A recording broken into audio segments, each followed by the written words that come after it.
Hello everyone, welcome to How to Solver. Today in this video, I'm gonna show you how to copy message link in Discord on your laptop. Before starting the video, please subscribe to How to Solver.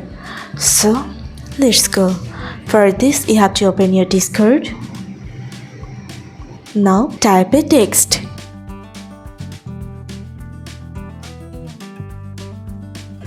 If you want to copy this message link, then select the message and click the right button of your mouse.